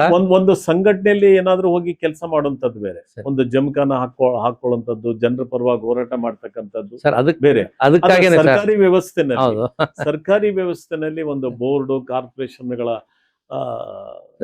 ಸರಿ, ನೀವು ಹೇಳೋದು ಸರಿ ಸರ್. ಇದೆಯಲ್ಲ, ಇದು ಕನ್ವೆನ್ಷನ್ ಅಲ್ಲ. ವಿ ಆರ್ ಸುದರ್ಶನ್ ಮಾತ್ರ ಅನ್ವಯಿಸುತ್ತಾ ಇದು? ಯಾಕಂತ ಹೇಳಿದ್ರೆ ಎಸ್.ಎಂ. ಕೃಷ್ಣದವರು ರಾಜ್ಯಪಾಲರಾಗಿದ್ರು, ಮತ್ತೆ ರಾಜ್ಯಪಾಲರಿಂದ ವಾಪಸ್ ಬಂದು ಮತ್ತೆ ಅವರು MP ಆಗ್ತಾರೆ. ರಾಜ್ಯಸಭೆಗೆ ಹೋಗ್ಬೋದು. ಈಗ ಒಂದ್ಸತಿ ರಾಜ್ಯಪಾಲರ ಆದ್ಮೇಲೆ ಮತ್ತೆ ರಾಜಕಾರಣಕ್ಕೆ ಬರೋದು ಅಂತ ಹೇಳಿದ್ರೆ ಇಲ್ಲ. ಈಗ ಎಷ್ಟೋ ಜನ ಅದೇನಾಗಿದೆ, ಲೋಕಸಭೆಗೆ ಹೋಗೋದು. ಅದೇ ಅದು ಲೋಕಸಭೆ ಇನ್ನು ಎಷ್ಟು ಮಾತ್ರ ಸರಿ ಅಂತ ಸರ್? ಅಲ್ಲ, ಇನ್ನು ಮೇಲ್ ಹಂತದ್ದು. ಲೋಕಸಭೆ ಆಗುವಂಥದ್ದು, ರಾಜ್ಯಸಭೆಗೆ ಹೋಗುವಂಥದ್ದು ಮೇಲ್ ಹಂತದ್ದು. ಇನ್ನು ಮೇಲ್ಮಟ್ಟದಲ್ಲಿ ಹೋಗಿ ಕೆಲಸ ಮಾಡ್ತಕ್ಕಂಥದ್ದು, ಇಡೀ ರಾಷ್ಟ್ರದ ಗಮನವನ್ನ ಸೆಳೀತಕ್ಕಂಥ ಒಂದು ಅವಕಾಶ, ಒಂದು ಪ್ಲಾಟ್ಫಾರ್ಮ್ ಅದು ಕೂಡ ಸಂವಿಧಾನಬದ್ಧವಾದಂಥ ಸಂಸ್ಥೆಗಳೇ. ಈಗ ಹಾಗಾಗಿನೇ ರಮೇಶ್ ಕುಮಾರ್ ಅವರಾಗ್ಲಿ, BL ಶಂಕರ್ ಅವರಾಗ್ಲಿ, ಅವರು ಎಲ್ಲಾನು ಕೂಡ ಸಭಾಧ್ಯಕ್ಷರಾಗಿ ಸಭಾಪತಿಗಳ ಕೆಲಸವನ್ನ ಮಾಡಿದಂಥವ್ರು. ಹಾಗಾಗಿನೇ ಅವ್ರು ಯಾರು ಕೂಡ, ನಾವೆಲ್ಲರೂ ಕೂಡ ಇದಕ್ಕಾಗಿನೇ ಲೈಕ್ ಮಾಡಿಡ್. ಈ ವಿಚಾರದಲ್ಲಿ ನಾವು ಯಾರು ಕೂಡ ಒಂದು ಬೋರ್ಡು ಕಾರ್ಪೊರೇಷನ್ಗಳಂತ ಆ ಒಂದು ಸ್ಥಾನದ ಘನತೆಯನ್ನು ಕಡಿಮೆ ಮಾಡೋದ್ರ ಜೊತೆಗೆ ನಮ್ಮ ವ್ಯಕ್ತಿತ್ವವನ್ನು ನಾವೇ ಕಡಿಮೆ ಮಾಡ್ಕೋಬೇಕು. ಆ ಕಾರಣಕ್ಕಾಗಿನೇ ನಾವು ಯಾವುದು, ಆದ್ರೆ ಒಂದ್ ಸಂದರ್ಭದಲ್ಲಿ ನಾವು ವಿಧಾನಸಭೆಗೆ ಹೋಗ್ಬೇಕು ಅಂತ ಕೇಳಿದ್ವಿ ನಾವು. 2-3 ಸಂದರ್ಭದಲ್ಲಿ ಜನರ ಅಪೇಕ್ಷೆಗೋಸ್ಕರ ಹೊಸದಾಗಿ ನಾನು ಶಾಸಕ ಆಗ್ಬೇಕಾದಿಲ್ಲ. ಈಗ ಏನಾಗತ್ತೆ ಅಂತ ಹೇಳಿದ್ರೆ, ಇಡೀ ರಾಜ್ಯ ಸಂಘಟನೆಯಲ್ಲಿ ಇದ್ದಂತ ಕಾರಣಕ್ಕಾಗಿ ಇಡೀ ರಾಜ್ಯದಲ್ಲಿ ನನಗೆ NGOs ಕರಿತಿರ್ತಾರೆ, ನಮ್ಮ ಪಕ್ಷದ ಸಂಘಟನೆಗಳಿಗೂ ಕೂಡ ಹೋಗ್ತಾ ಇರ್ತೀವಿ. ನಿಮ್ಮಂತ ಮೀಡಿಯಾ ಸ್ನೇಹಿತರುಗಳು ಕೂಡ ಅನೇಕ ಸಂದರ್ಭಗಳು, ಅನೇಕ ಕಾರ್ಯಕ್ರಮಗಳಲ್ಲಿ ನಮ್ಮನ್ನ ಕರಿತಿರ್ತಾರೆ. ಹೋದಂತ ಸಂದರ್ಭದಲ್ಲಿ ಅವರೆಲ್ಲರೂ ಹೇಳ್ತಾ ಇರ್ತಾರೆ, ನಿಮ್ಮಂತವ್ರು ಇನ್ನು ರಾಜಕಾರಣದಲ್ಲಿ ಸಕ್ರಿಯವಾಗಿರ್ಬೇಕು ಸರ್, ನಿಮ್ಮಂತವ್ರು ವಿಧಾನಸಭೆನೋ ವಿಧಾನ ಪರಿಷತ್ಗೋ ಹೋಗ್ಬೇಕು ಸರ್, ಅಥವಾ ಲೋಕಸಭೆಗೆ ಹೋಗ್ಬೇಕು ಅನ್ನೋ, ರಾಜ್ಯಸಭೆಗೆ ಹೋಗ್ಬೇಕು ಅನ್ನೋಂಥ ಅಭಿಪ್ರಾಯಗಳನ್ನ ಅವರೆಲ್ಲರೂ ಕೂಡ ಹೇಳ್ತಾ, ಇದು ಜನರ ಅಪೇಕ್ಷೆ ಇದೆ. ಸರಿ, ಯಾವಾಗಲೂ ಕೂಡ ಒಬ್ಬ ರಾಜಕಾರಣಿಗೆ ಏನು ಅಂತ ಹೇಳಿದ್ರೆ ಜನರ ಅಭಿಪ್ರಾಯಗಳು ಕೂಡ ಮುಖ್ಯ ಆಗುತ್ತೆ. KPSCಗೆ ಒಂದು ಅವಕಾಶ ಬಂದಿತ್ತು ನಿಮಗೆ ಚೇರ್ಮನ್ ಆಗ್ಲಿಕ್ಕೆ, ಅದು ಹೌದು, ಅದು ರಾಜಕಾರಣ ದೃಷ್ಟಿಯಿಂದ ಹೌದು, ಅದು ಕೂಡ ಹಾಗೇನೆ. ನಾವು ಅದ್ರ ಬಗ್ಗೆ ಆಲೋಚನೆ ಮಾಡಿರ್ಲಿಲ್ಲ. ಅದು ಕೂಡ ಒಂದು ಸಂವಿಧಾನಬದ್ಧವಾದಂತ ಒಂದು ಸಂಸ್ಥೆ, ಮತ್ತು ಆ ಸ್ಥಾನ ಕೂಡ ಒಂದು ಸಂವಿಧಾನಬದ್ಧವಾದಂತ ಒಂದು ಸ್ಥಾನ. ಅದು ಬಟ್ ಅದು ತಪ್ಪಿದಾಗ ಏನಾಯ್ತು, ಒಮ್ಮೆ ಸಿದ್ದರಾಮಯ್ಯನವರು ಕರೆದು ಕೇಳಿದ್ರು, ಕರ್ನಾಟಕ ಪಬ್ಲಿಕ್ ಸರ್ವಿಸ್ ಕಮಿಷನ್ ಬಹಳ ಸಾಕಷ್ಟು ಅಧ್ವಾನಗಳಾಗ್ತಾ ಇದ್ದಾವೆ, ಇದನ್ನ ಏನಾದ್ರೂ ಮಾಡಿ ಸರಿ ಮಾಡ್ಬೇಕಲ್ಲ, ಒಂದು ನಮ್ಮ ಕೇಂದ್ರ ಸರ್ಕಾರದ ವ್ಯವಸ್ಥೆಯಲ್ಲಿರುವಂತ UPSC ಆ ಮಾದರಿಯಲ್ಲಿ ಇದನ್ನು ಕೂಡ ನಾವು ಒಂದು ಸರಿದಾರಿಗೆ ತರುವಂತ ಪ್ರಯತ್ನ ಮಾಡಬೇಕು. ಅದಕ್ಕೆ ನಾವೆಲ್ಲರೂ ಆಲೋಚನೆ ಮಾಡಿದ್ದೀವಿ. ಇದಕ್ಕೆ ನೀವು ಸರಿಯಾದಂತ, ಇದಕ್ಕೆ ಒಂದು ನಾಲೆಡ್ಜ್ ಕೂಡ ಇರಬೇಕಾಗತ್ತೆ, ಕಮಿಟ್ಮೆಂಟ್ ಇರಬೇಕಾಗತ್ತೆ, ಇಂಟೆಗ್ರಿಟಿ ಇರುವಂತವ್ರು ಬೇಕಾಗುತ್ತೆ. ಸೊ ಇದನ್ನ ನೀವು ಉಪಯೋಗ ಮಾಡಿಕೊಂಡು ಇದನ್ನ ಏನಾದ್ರೂ ಒಂದು ಸರಿದಾರಿಗೆ ತರುವಂತ ಪ್ರಯತ್ನ ಮಾಡಿ ಅಂತ ಹೇಳಿ ಬೆಳಗಾಮಲ್ಲಿ ಅಧಿವೇಶನ ನಡೀತಾ ಇತ್ತು. 2015 ಸಂದರ್ಭ ಅಂತ ಕಾಣುತ್ತೆ. 14 ಡಿಸೆಂಬರ್ಲಿ ಏನೋ ಇರಬಹುದು. ನಾನು ತಕ್ಷಣ ಹೇಳಿ, ನಾನು ಇದಕ್ಕೋಸ್ಕರ ನಾನು ಕರೆಸಿದ್ದಾರೆ ಅಂತ ನಾನು ಎಕ್ಸ್ಪೆಕ್ಟ್ ಮಾಡಲಿಲ್ಲ. ಸಾಮಾನ್ಯವಾಗಿ ಕರ್ನಾಟಕ ಪಬ್ಲಿಕ್ ಸರ್ವಿಸ್ ಕಮಿಷನ್ಗೆ ಬೇರೆ ಯಾರನ್ನಾದ್ರೂ ಎಜುಕೇಶನಿಸ್ಟ್ ಇರ್ಬೋದು, ಅಥವಾ IAS ನಿವೃತ್ತ ಅಧಿಕಾರಿಗಳು ಯಾವುದೋ 1-2 ಸಂದರ್ಭಗಳಲ್ಲಿ ರಾಜಕಾರಣಿಗಳನ್ನು ಮಾಡಿದ್ದಾರೆ, ಇಲ್ಲ ಅಂತಲ್ಲ, 2-3 ಸಂದರ್ಭಗಳಲ್ಲಿ ಅವ್ರು ಮಾಡಿದ್ದಾರೆ. ನಾನು ನಿರೀಕ್ಷೆ ಮಾಡಿರ್ಲಿಲ್ಲ. ನಾ ಹೇಳಿದೆ 2-3 ದಿವಸ ನಂಗೆ ಒಂದು ಸ್ವಲ್ಪ ಸಮಯ ಕೊಡಿ ಸರ್, ನಾನು ಯೋಚನೆ ಮಾಡ್ಬಿಟ್ಟು ಹೇಳ್ತೇನೆ. ಆಮೇಲೆ ನಾ ಹೇಳಿದೆ, ನಾನು 2-3 ದಿವಸ ಆದ್ಮೇಲೆ ಮತ್ತೆ ನಾನು ಬರ್ಲೇ ಇಲ್ವಲ್ಲ ನೀವು ಅಂತ ಮತ್ತೆ ಮಾಹಿತಿ ಬಂತು. ಸೊ ಬರ್ತೀನಿ ಅಂತ ಹೇಳಿ, ಆಯ್ತು ಸರ್ ತಾವು ಹೇಳಿರೋದ್ರಿಂದ ಅದನ್ನ ನಾನು ಗೌರವಿಸ್ಬೇಕಾಗತ್ತೆ ಸೊ ಅಂತ ಹೇಳ್ಬಿಟ್ಟು, ಅಷ್ಟರಲ್ಲಿ ಆ 3 ದಿವಸದಲ್ಲಿ ಒಂದಷ್ಟು ಎಕ್ಸರ್ಸೈಸ್ ಮಾಡಿದ್ದೆ ನಾನು. ಆ ಸಂಸ್ಥೆಯಲ್ಲಿ ಯಾರೆಲ್ಲ ಕೆಲಸ ಮಾಡಿದ್ರು, ಅಲ್ಲಿರುವಂತ ಸಮಸ್ಯೆಗಳೇನು, ಸಂವಿಧಾನ ಏನ್ ಹೇಳುತ್ತೆ, ಇದನ್ನ ಸರಿಪಡಿಸ್ಬೇಕಾದ್ರೆ ಲೀಗಲ್ ಆಗಿ ಏನೇನ್ ಕ್ರಮಗಳನ್ನ ತಗೊಳ್ಬೇಕು. ಸೊ ಇದಕ್ಕೆ ಒಂದು ಹೊಸ ರೂಪವನ್ನ ಕೊಡುವಂತ ಪ್ರಯತ್ನ. ಬಟ್ ಅಲ್ಲಿ ಏನಾಯ್ತು, ಕೆಲವರೆಲ್ಲ ಸೇರ್ಕೊಂಡ್ರು, ಪೊಲಿಟಿಸೈಸ್ ಆಯ್ತು, ಪರ್ಸನಲೈಸ್ ಆಯ್ತು, ಪೊಲಿಟಿಸೈಸ್ ಆಯ್ತು, ಎರಡೂ ಆಯ್ತು. ಇದರಲ್ಲಿ ಅವರು ಇವರು ಮತ್ತೊಬ್ರು ಎಲ್ಲರೂ ಸೇರ್ಕೊಂಡು ನಮ್ಮ ತೇಜೋವಧೆಯನ್ನ ಮಾಡುವಂತ ಪ್ರಯತ್ನವನ್ನ ಮಾಡಿದ್ರು. ಯಾಕಂತ ಹೇಳಿದ್ರೆ, ನಾನು ಸಭಾಪತಿಯಾಗಿ ಶಾಸಕನಾಗಿದ್ದಂತ ಒಂದು ಸಂದರ್ಭದಲ್ಲಿ ಯಾವುದೇ ಕಳಂಕಗಳನ್ನು ಬರ್ದಿಲ್ಲ, ಯಾವುದೇ ಬ್ಲಾಕ್ ಮಾರ್ಕ್ ಇಲ್ಲ. ಈ ಸಂದರ್ಭದಲ್ಲಿ ಈಗೆಲ್ಲ ಮಾಡ್ತಿದಾರಲ್ಲ ಅಂತ ಹೇಳಿ, ಸೊ ನನ್ನಿಂದ ಸರ್ಕಾರಕ್ಕೆ ಮುಜುಗರ ಆಗಬಾರ್ದು ಅನ್ನೋ ಕಾರಣಕ್ಕೆ ನಾನು I made a request to the government, you kindly withdraw my nomination. ಬೇಡ, ಯಾಕಂತಂದ್ರೆ ನೀವು ಬೇರೆ ಯಾರನ್ನಾದ್ರೂ ಮಾಡಿ, ಅನಾವಶ್ಯಕವಾಗಿ ಇದು ಸ್ಟ್ರೆಚ್ ಆಗ್ತಾ ಇದೆ. ಸೊ ಆ ಸಂಸ್ಥೆ ಇದನ್ನು ಕೂಡ ಹಾಳಾಗೋದು ಬೇಡ. ನಮ್ಮ ವಿಚಾರದಲ್ಲೂ ಕೂಡ ಗೊಂದಲಗಳಾಗ್ತಾ ಇದ್ದಾವೆ. ರಾಜ್ಯದ ಜನರು ಕೂಡ ತಪ್ಪು ಸಂದೇಶಗಳು ಹೋಗ್ತಾ ಇದೆ. ಬಹಳ ಕಡೆಯಿಂದ ಎಲ್ಲರೂ ಕೇಳೋರು. ಸರಿ ಸರ್. See, ನಮ್ ತಂದೆನೆ ಬೇಕಾಷ್ಟು ಹಾ. ಜಮೀನನ್ನ ಜನ ಕೊಟ್ಕೊಂಡು, ಹೌದು ಹೌದು ಸರ್. ಸಂದರ್ಭದಲ್ಲಿ ಸರಿ. ಸೊ ಇದನ್ನ ಯಾವುದೋ ಒಂದು 8-10 ಗುಂಟೆ ವಿಷಯದಲ್ಲಿ ಈ ತರ ಗೊಂದಲ ಮಾಡಿದ್ರು. ಅನಾವಶ್ಯಕವಾಗಿ ಮಾಡ್ತಾ ಇದ್ದಾರೆ. ನಮ್ದೇ ಜಾಗಕ್ಕೆ ನಮ್ಮ ಮೇಲೆ ಗೊಂದಲಗಳನ್ನ ಮಾಡಿ ಇದನ್ನ ಮಾಡ್ತಿದ್ದಾರೆ ಅಂತ ಹೇಳಿ. ಸೊ ಅದೇನೇನೋ ಆಯ್ತು. ಸರಿ. ಸೊ ಒಟ್ಟಾರೆಯಾಗಿ ನಾವು ಆಮೇಲೆ ನಾನು ಯಾವ ತರ ತಿಳ್ಕೊಂಡೆ ಅಂತಂದ್ರೆ, ಓಕೆ ನನಗಾದ್ ನಷ್ಟ ಅಲ್ಲ, ಇದು ಕರ್ನಾಟಕ ಪಬ್ಲಿಕ್ ಸರ್ವಿಸ್ ಖಂಡಿತ ಸರ್, ಹೌದು ಹೌದು ಹೌದು ಅಂತ ಒಂದು ನಷ್ಟ. ಖಂಡಿತ. ಇಲ್ಲ, ಜನತೆಗೆ ಬಹಳ ದೊಡ್ಡ ಬರೀ- ಪ್ರಮಾಣದಲ್ಲಿ ಆಲೋಚನೆ ಮಾಡಿ. KPSC ಆದ ನಷ್ಟ ಅಲ್ಲ ಅದು, ಇಡೀ ನಮ್ಮ ಯೂತ್ಗೆ ಆದಂತ ನಷ್ಟ ಅದು. ಯಾಕಂದ್ರೆ ತಮ್ಮಂತವ್ರು ಕುಂತ್ಕೊಂಡಿದ್ರೆ ಆಡಳಿತಕ್ಕೆ ನೋಡಿ, ಈಗ ಒಂದು ಎಕ್ಸಾಮ್ ಆಯ್ತು ಅಂತ ಹೇಳಿದ್ರೆ 26 ಅಬ್ಜೆಕ್ಷನ್ಸ್, 26 ಕೇಸ್ಗಳು ಕೋರ್ಟ್ಗೆ ಹೋಗ್ತವೆ, ಅದು ಕ್ಲಿಯರ್ ಆಗ್ತಾ ಇಲ್ಲ. ಸುಮಾರು ಜನಕ್ಕೆ ಪಾಪ ಇದು ಸೆಲೆಕ್ಟ್ ಆದ್ರೂ ಅವ್ರಿಗೆ ಆಪರ್ಚುನಿಟಿ ಸಿಗ್ತಾ ಇಲ್ಲ. ಸಿದ್ದರಾಮಯ್ಯರು ಒಂದು ಮಾತನ್ನ ಹೇಳಿದ್ರು, ನಾವು ಎಲ್ಲ ಕ್ಯಾಟಗರಿಗಳಲ್ಲೂ ಕೂಡ, ಯಾಕಂದ್ರೆ 30-35 ವರ್ಷ ಅವರೆಲ್ಲ ಕೂಡ ಸರ್ಕಾರಿ ಅಧಿಕಾರಿಗಳಾಗಿ ಬರ್ತಾರೆ. ಎಲ್ಲ ಕ್ಯಾಟಗರಿಗಳಲ್ಲೂ ಕೂಡ ಸರಿಯಾದ ಜನನ ಸೆಲೆಕ್ಟ್ ಆದ್ರೆ ಹೌದು. ಅವ್ರ ಸಾರ್ವಜನಿಕರಿಗೆ, ಜನರಿಗೆ ಎಷ್ಟೋ ಪ್ರಯೋಜನ ಆಗುತ್ತೆ, ಬಡವರಿಗೆ ಪ್ರಯೋಜನ ಆಗುತ್ತೆ, ಆಡಳಿತ ಸುಧಾರಣೆ ಆಗುತ್ತೆ. ಕಮಿಟ್ಮೆಂಟ್ ಇರೋರು, ವಿಷನ್ ಇರುವಂತವ್ರನ್ನ ಅಧಿಕಾರಿಗಳನ್ನಾಗಿ ಮಾಡಿದ್ರೆ ಬಹಳ ದೊಡ್ಡ ಪರಿವರ್ತನೆಯನ್ನ ನಾವು, ಯಾಕಂದ್ರೆ ಕರ್ನಾಟಕ ಆಡಳಿತನೂ ಕೂಡ ಇರುವಂತದ್ರಲ್ಲಿ ಪರವಾಗಿಲ್ಲಪ್ಪ ಅನ್ನುವಂತ ಇಡೀ ದೇಶದಲ್ಲಿ ಬೇರೆ ರಾಜ್ಯಗಳಿಗೆ ನಾವು ಕಂಪೇರ್ ಮಾಡಿದಾಗ ಕರ್ನಾಟಕದ ರಾಜ್ಯದ ಆಡಳಿತ ಪರವಾಗಿಲ್ಲಪ್ಪ ಅನ್ನುವಂಥದ್ದು ಪ್ರಾರಂಭದ ದಿವಸಗಳಿಂದನೂ ಇದೆ. ಕೆಂಗಲ್ ಹನುಮಂತಯ್ಯನವ್ರ ಕಾಲದಿಂದನೂ ಇದು ಬಂದಿದೆ, ನಿಜಲಿಂಗಪ್ಪನವ್ರ ಕಾಲದಲ್ಲೂ ಕೂಡ ಅದು ಮುಂದುವರ್ಕೊಂಡು ಬಂದಿದೆ. ಈಗ ಅನೇಕ ಹಾಗಿರುವಾಗ ಇನ್ನು ಮತ್ತಷ್ಟು ನಾವು ಮಹತ್ವನ ತಂದ್ಕೊಳ್ಳೋಣ ಅನ್ನೋದು ಸಿದ್ದರಾಮಯ್ಯನವರ ಆಸಕ್ತಿ ಇತ್ತು. ಖಂಡಿತ ಸರ್. ಇದು ಅವ್ರಿಗೂ ಕೂಡ ಬೇಸರ ಆಗಿತ್ತು, ಇದೇನಿದು ಒಂದಾದ್ಮೇಲೆ ಒಂದು ಹಗರಣ. ಇವತ್ತಿಗೂ ಕೂಡ ಅದನ್ನ ನಿಲ್ಲೇ ಇಲ್ಲ, ಆಗಿಲ್ಲ. ಹೌದು ಸರ್. ಇವತ್ತಿಗೂ ಕೂಡ ಅದರ ತಾಪತ್ರಗಳು, ಮುಜುಗರುಗಳು ಆಗ್ತಾನೆ ಇಲ್ಲ. ಸರಿ. ಬದಲಾವಣೆ ಈಗ ನೀವು ಹೇಳಿದಂಗೆ ನಿಮ್ಮ ತಂದೆಯವ್ರ ವಿಷಯ ಹೇಳಿದ್ರಿ. ನೀವು ನಿಮ್ಮ ತಂದೆಯವರು ರಾಜಕಾರಣಕ್ಕೆ ಬರದೇ ಇದ್ರು ಕೂಡ ಎಲ್ಲ ಕೆಲ್ಸಗಳು ಏನಾರು ಆಗ್ಬೇಕಾಯ್ತು ಅಂತ ತಮ್ಮ ತಂದೆಯವ್ರ ಹತ್ರ ಬಂದು DC ಹತ್ರ ಹೇಳಿ ಮಾಡಿಸ್ಕೊಡೋರು ಅಂತ. ಆಗ ಆ ರೀತಿ ಇತ್ತು ಸರ್. ವ್ಯಕ್ತಿತ್ವಕ್ಕೆ ಮರ್ಯಾದೆ ಕೊಡ್ತಾ ಇದ್ರು. ಈಗಿನ ಒಂದು ಅಧಿಕಾರಿಗಳ ಮತ್ತು ರಾಜಕಾರಣಿಗಳ ಸಂಬಂಧ ಹೆಂಗಾಗಿದೆ ಅಂತ ಸರ್. ಯಾಕಂತ ಹೇಳಿದ್ರೆ ಆಗ ರಾಜಕಾರಣಿಗಳೇ ಕೂಡ DC ಅಂತ ಹೇಳಿದ್ರೆ ಒಂದು ಸ್ವಲ್ಪ ದಿಗ್ಲು ಬೀಳ್ತಿದ್ದು ನಾನು ನೋಡಿದ್ದೀನಿ. DC ಮರ್ಯಾದೆ ಕೊಡ್ತಾ ಇದ್ರು. ಯಾಕಂದ್ರೆ ಅವರು ಈ ರಾಜಕಾರಣಿಗಳು ಪೂರ್ತಿ ತಿಳುವಳಿಕೆ ಇಲ್ದಿದ್ರು ಅವರು ಹೇಳೋರು, ಈ ರೂಲ್ಸ್ ಹಿಂಗಿದೆ, ಹಿಂಗೆ ಮಾಡ್ಬೋದು ಅಂತ. ಈಗ ಹಂಗಾಗ್ತಾ ಇಲ್ಲ. ಯಾಕಂತ ಹೇಳಿದ್ರೆ ಈಗ ರೂಲ್ಸ್ ಹೆಂಗಾದ್ರೂ ಇತ್ಕೊಳ್ಳಿ, ರಾಜಕಾರಣಿ ಹೇಳಿದ್ರೆ ಮಾಡ್ಬೇಕು ಅನ್ನೋ ಥರಲ್ಲಿ ಆಗ್ಬಿಟ್ಟಿದೆ. ಹಾಗಾಗಿ ಇದೇನು ಸಂಬಂಧಗಳು ಹೆಂಗಾಗ್ತಾ ಇದೆ ರಾಜಕಾರಣಿ ಮತ್ತು ಅಧಿಕಾರಿಗಳದು ಅಂತ. ಅಧಿಕಾರಿಗಳು ಸ್ವಂತವಾಗಿ ರೂಲ್ಸ್ ಪ್ರಕಾರ ಮಾಡ್ತಾ ಇಲ್ಲ ಅಂತ ನಂಗೆ. ಈಗ ಡೆಮಾಕ್ರಸಿ ಅಂದ್ರೆ ಮುಖ್ಯವಾಗಿ 4 ಪಿಲ್ಲರ್ಗಳಂತ ಹೇಳ್ತೀವಿ ನಾವು. ಒಂದು ಲೆಜಿಸ್ಲೇಚರ್, ಪಾರ್ಲಿಮೆಂಟ್ ಅಂತ. ಲೆಜಿಸ್ಲೇಚರ್ ಪಾರ್ಲಿಮೆಂಟ್, ಇನ್ನೊಂದು ಎಕ್ಸಿಕ್ಯೂಟಿವ್, ಮತ್ತೊಂದು ಜುಡಿಷಿಯರಿ, ಮತ್ತೊಂದು ಫ್ರೀಡಮ್ ಆಫ್ ಎಕ್ಸ್ಪ್ರೆಷನ್ ಅಲ್ಲಿ ಮೀಡಿಯಾ. ಈ 4 ಕ್ಷೇತ್ರಗಳ ಜವಾಬ್ದಾರಿ ಮತ್ತು ಪಾತ್ರ ಬಹಳ ದೊಡ್ಡದಿರುತ್ತೆ. ಈಗ ಲೆಜಿಸ್ಲೇಚರ್, ಪಾರ್ಲಿಮೆಂಟ್ ಅವರೇನು ಕಾನೂನುಗಳನ್ನು ರಚನೆ ಮಾಡುವಂಥದ್ದು, ಒಂದು ಸರ್ಕಾರದ ಪಾಲಿಸಿಗಳನ್ನು ಮಾಡುವಂಥದ್ದು ಸರ್ಕಾರ ಮಾಡ್ತಕ್ಕಂಥ. ಅಧಿಕಾರಿಗಳ ಜವಾಬ್ದಾರಿಯನ್ನು to implement the programmes of the government. ಸರ್ಕಾರ ತೆಗೆದುಕೊಳ್ಳುವಂತ, ಆಯಾ ಕಾಲಕ್ಕೆ ತೆಗೆದುಕೊಳ್ಳುವಂತ ನಿರ್ಧಾರಗಳನ್ನ, ಕಾರ್ಯಕ್ರಮಗಳನ್ನ, ಕಾನೂನುಗಳನ್ನ ಜಾರಿಗೆ ತರ್ತಕ್ಕಂಥದ್ದು. ಹೌದು. ಜುಡಿಷಿಯರಿಗೆ ಜವಾಬ್ದಾರಿ ಏನು, ಯಾರಿಗೆ ಶಿಕ್ಷೆ ಕೊಡಬೇಕು, ಎಲ್ಲಿ ತಪ್ಪುಗಳಾಗಿದ್ದಾವೆ, ಎಲ್ಲಿ ಸಂವಿಧಾನವನ್ನು ವೈಲೇಟ್ ಆಗಿದೆ, ಅದನ್ನ ಸರಿಪಡಿಸ್ಕೊಡ್ಲಿಕ್ಕೆ ಅವ್ರ ಆದೇಶಗಳನ್ನ ಕೊಡುವಂತ ಕೆಲಸವನ್ನ ಅವ್ರು ಮಾಡಬೇಕು. ಮೀಡಿಯಾ ಏನು, ಜನರ ಧ್ವನಿಯಾಗಿ ಸುಧಾರಣೆಗೆ, ಬದಲಾವಣೆಗಳಿಗೆ ಸರ್ಕಾರದ ಗಮನವನ್ನು ಸೆಳೆಯುವಂಥದ್ದು, ಕೆಲವು ಸರಿ ವಿರೋಧ ಪಕ್ಷದ ಜನರ ಪರವಾಗಿ ಕೆಲಸ ಮಾಡ್ತಕ್ಕಂಥದ್ದು. ಒಟ್ಟಾರೆಯಾಗಿ ಸಮಾಜದ ಹಿತವನ್ನ, ರಾಜ್ಯದ ಪ್ರಗತಿಯನ್ನ, ರಾಷ್ಟ್ರದ ಪ್ರಗತಿಯನ್ನ ಒಟ್ಟಾರೆಯಾಗಿ ಸಾರ್ವಜನಿಕರ ಗಮನಕ್ಕೆ ತರುವಂತ ಕೆಲಸವನ್ನ ಅದು ಮೀಡಿಯಾ, ಅದು ಪ್ರಿಂಟ್ ಮೀಡಿಯಾ ಇರ್ಬೋದು, ಎಲೆಕ್ಟ್ರಾನಿಕ್ ಮೀಡಿಯಾ ಇರ್ಬೋದು, ಸೋಷಿಯಲ್ ಮೀಡಿಯಾ ಇರ್ಬೋದು, ಹೀಗೆ ಮಾಡಬೇಕಾದಂತ ಜವಾಬ್ದಾರಿಗಳಿದ್ದಾವೆ. ಇಲ್ಲಿ ಪ್ರಶ್ನೆ ಏನಂತಂದ್ರೆ, ಎಲೆಕ್ಷನ್ ಕಮಿಷನ್ ಜವಾಬ್ದಾರಿ ಇದೆ, ಪೊಲಿಟಿಕಲ್ ಪಾರ್ಟೀಸ್ ಜವಾಬ್ದಾರಿ ಇದೆ, ಸರ್ಕಾರಗಳ ಜವಾಬ್ದಾರಿ ಇದೆ, ಜನಗಳ ಜವಾಬ್ದಾರಿ. ಎಲ್ಲಿವರೆಗೆ ನೀವು ಚುನಾವಣಾ ಪದ್ಧತಿ ಬದಲಾವಣೆ ಆಗೋದಿಲ್ಲ, ಜನರು ತಮ್ಮ ಹಕ್ಕುಗಳು ಮತ್ತು ಜವಾಬ್ದಾರಿಗಳನ್ನು ಕೂಡ ಗಮನದಲ್ಲಿ ಇಟ್ಕೋಬೇಕಾಗತ್ತೆ. ಬರೀ ಹಕ್ಕುಗಳು ಮಾತ್ರ ನಾವು ಕೇಳ್ತೀವಿ, ನನ್ನ ಜವಾಬ್ದಾರಿ ಏನು ಇಲ್ಲ ಅಂತ ಹೇಳಿ ಆಲೋಚನೆ ಜನರು ಕೂಡ ಮಾಡಕ್ ಬರೋದಿಲ್ಲ. ನೀವು ಯಾರಿಗಾದ್ರೂ ವೋಟ್ ಮಾಡಿ, ಆದ್ರೆ ನೀವು ವೋಟ್ ಮಾಡ್ಲಿಕ್ಕೆ ಯಾವುದೇ ಒತ್ತಡಕ್ಕೆ ಒಳಗಾಗಬಾರ್ದು, ಯಾವುದೇ ಆಮಿಷಗಳಿಗೆ ಒಳಗಾಗಬಾರ್ದು.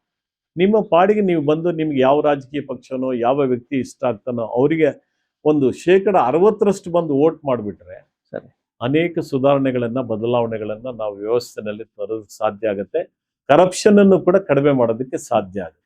ಈಗ ವೋಟಿಂಗ್ ವಿಷಯಕ್ಕೆ ಬಂದಾಗ ಸರ್, ಈಗ ಎಲೆಕ್ಟ್ರಾನಿಕ್ ಮಿಷಿನ್ಸ್ ಬಂದಿದೆ, ಆದರೆ ಕಾಂಗ್ರೆಸ್ಗೆ ಅದ್ರ ಮೇಲೆ ನಂಬಿಕೆ ಇಲ್ಲ.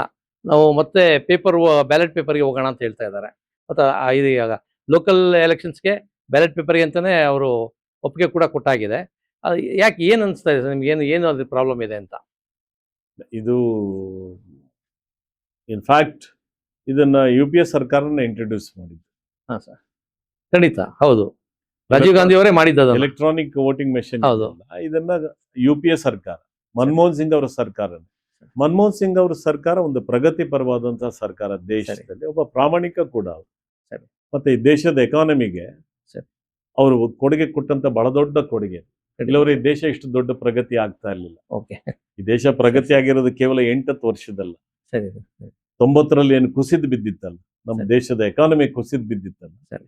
ಅವತ್ತಿನ ಸಂದರ್ಭದಲ್ಲಿ ನರಸಿಂಹರಾಯರು ಮತ್ತು ಮನಮೋಹನ್ ಸಿಂಗ್ ಅವರು ಮಾಡಿದಂತ ಪ್ರಯತ್ನ, ಗ್ಲೋಬಲೈಸೇಷನ್ ಎಲ್ಲವನ್ನು ಇಂಟ್ರೊಡ್ಯೂಸ್ ಮಾಡಿದ ಸರಿ. ಪರಿಣಾಮ ಇನ್ವೆಸ್ಟರ್ಸ್ ಬಂದ್ರು, ಬಹಳ ದೊಡ್ಡ ಪ್ರಗತಿ ಆಗೋದಕ್ಕೆ ಸಾಧ್ಯ ಆಯ್ತೇವೆ. ಇದರಲ್ಲಿ ಬೇರೆ ಇನ್ಯಾರ್ದು ಕೊಡುಗೆ. ಖಂಡಿತ ಸರ್, ಹೌದೌದು.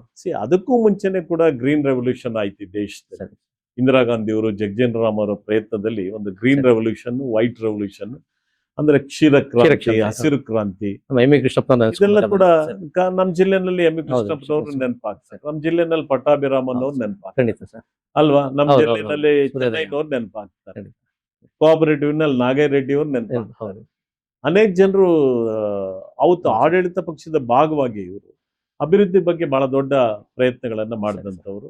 ರೈತರ ಪರವಾಗಿ ಹೋರಾಟ ಮಾಡಿದವರು ಅಂತ ಹೇಳಿದ್ರೆ ವೆಂಕಟಗಿರಿಯಪ್ಪನವರು, ಬೈರೇಗೌಡರು, ಇವರೆಲ್ಲರೂ ಕೂಡ ನೆನಪಾಗ್ತಾರೆ ನಮ್ಗೆ. ಇಲ್ಲ ಅಂತ ಎಲ್ಲ ಕೂಡ ಆಗ್ತದೆ. ಹಾಗಾಗಿ ಇವೆಲ್ಲ ಏನಾಗುತ್ತೆ, ಕೆಲವು ಸರಿ ಡಿಬೇಟಬಲ್ ಸಬ್ಜೆಕ್ಟ್ ಆಗಿದೆ. It's A debatable subject. ಅಲ್ಲ, ಅವರು ಈಗ ಎಲೆಕ್ಷನ್ ಕಮಿಷನ್ ಚಾಲೆಂಜ್ ಮಾಡಿದ್ದಾರೆ, ಅದೇನು ಲೋಪ ಆಗಿದೆ ಅನ್ನೋದನ್ನ ಬಂದು ಪ್ರತ್ಯಕ್ಷವಾಗಿ ನೀವು ಹೇಳಿ ಅಂತ. ಬಟ್ ಅದಕ್ಕೆ ಕಾಂಗ್ರೆಸ್ ರೆಡಿ ಇಲ್ಲ. ಅದೇ ಮತ್ತೆ ಇದರಲ್ಲಿದ್ದೇನೆ, ಈಗ ಇದಾದ್ಮೇಲೆ ಪೇಪರ್ ಬ್ಯಾಲೆಟ್ ಅಂತ ಹೇಳಿದಾಗ ಅದು ಹೆಚ್ಚು ಕಮ್ಮಿ ಆಗಿದ್ದನ್ನು ಅದನ್ನ ತೋರಿಸಿದ್ದಾರೆ. ಏನಾಗಿದೆ ಅಂತ ಹೇಳಿದ್ರೆ, ಒಂದು ಸರ್ಕಾರ ಅನುಮಾನ ಬರದಂತ ರೀತಿಯಲ್ಲಿ ವರ್ತನೆಗಳಾಗಬಾರ್ದು. ನೀವು ಅವೆಲ್ಲ ಕೂಡ ಸ್ವತಂತ್ರವಾದಂತ ಸಂಸ್ಥೆಗಳು, ಒಂದು ಜನಾಭಿಪ್ರಾಯ ಹೋಗಬಾರ್ದು. ಎಲೆಕ್ಷನ್ ಕಮಿಷನ್ ಸರ್ಕಾರದ ಆದೇಶದ ಮೇಲೆ ಪ್ರತಿ ದಿವಸ ಅದು ಇಂಟರ್ಫಿಯರ್ ಆಗ್ತಾ ಇದೆ. ಅವರ ಡೈರೆಕ್ಷನ್ಸ್ ಮೇಲೆ ಎಲೆಕ್ಷನ್ ಕಮಿಷನ್ ನಡೀತಾ ಇದೆ ಅನ್ನುವಂಥ ವಾತಾವರಣಕ್ಕೆ ಅವಕಾಶ ಆಗಬಾರ್ದು.